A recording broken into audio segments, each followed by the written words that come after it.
In this segment, we are going to talk about the public speaking do's and don'ts.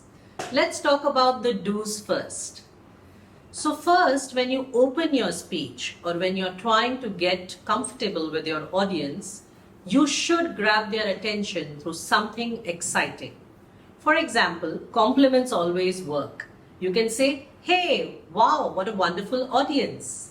Or if you are addressing a public speaking event on innovation or on introducing something new, you could start your opening line with a question, an open ended question. "Hey, when was the last time when you did something for the first time?" We should pick the right words to impart our message. Always keep it inclusive, as if you are very much a part of the exercise. For example, "Let's do it," or "We can," or for that matter, even "Let's do it together." This indicates a very inclusive atmosphere where you are not dictating terms, but you are actually advising the audience that you are a part of it too. Maintain positive eye contact. In this area, when you're addressing a large audience, when it's a big gathering, don't focus on one pocket. If you keep staring on one pocket of the audience, that makes them uncomfortable, and the others whom you're not looking at, they feel neglected. So scan the audience, periodically pause, look at a particular pocket of audience, and then shift your gaze. Make sure you establish positive eye contact with your entire audience, periodically pausing at certain pockets of the audience. Be audible. They say your vibe attracts your tribe. Make sure your audience can clearly hear you. If you're not loud enough, soon enough your audience will lose interest.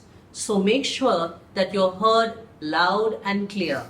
And introduce elements such as jokes or necessary elements of drama so that your content is interesting, at the same time it's loud and clear and the audience keeps getting hooked on to what you are trying to convey.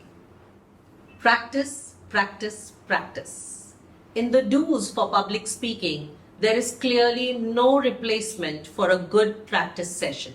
Even the best of speakers spend hours imagining how they will look on stage, what they will say when. Today we have the luxury of AI and all other tools at our disposal.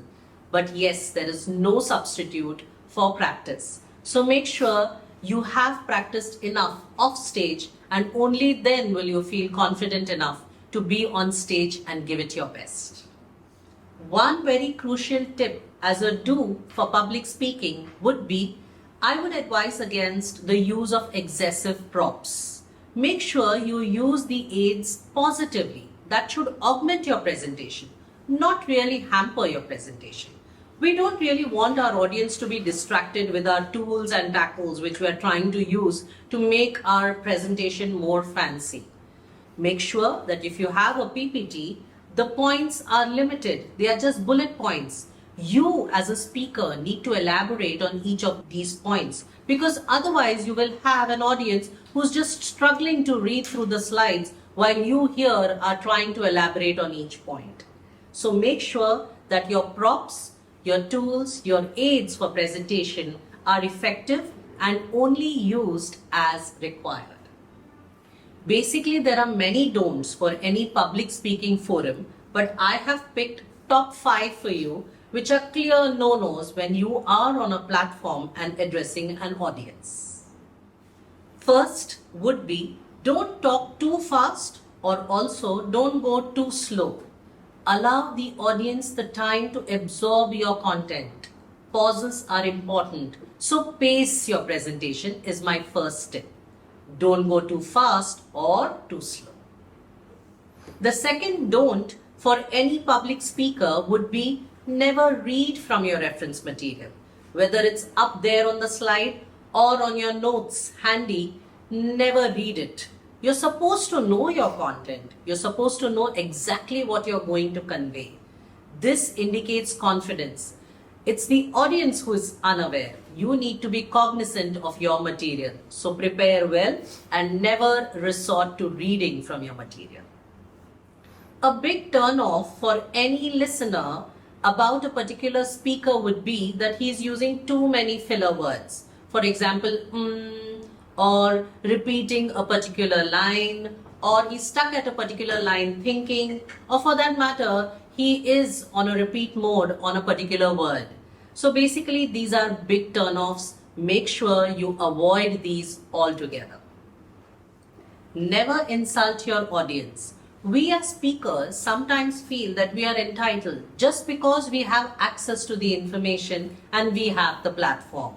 Make sure you use words like for the unversed in case the audience is not aware of a subject, or for the uninitiated, or allow me to explain.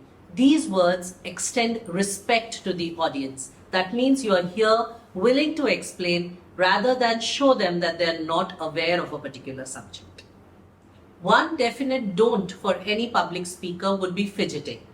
We don't want to distract our audience from our main message. So avoid unnecessary physical movements like some awkward leg movement or some awkward twiddling of the thumbs, which we tend to do subconsciously.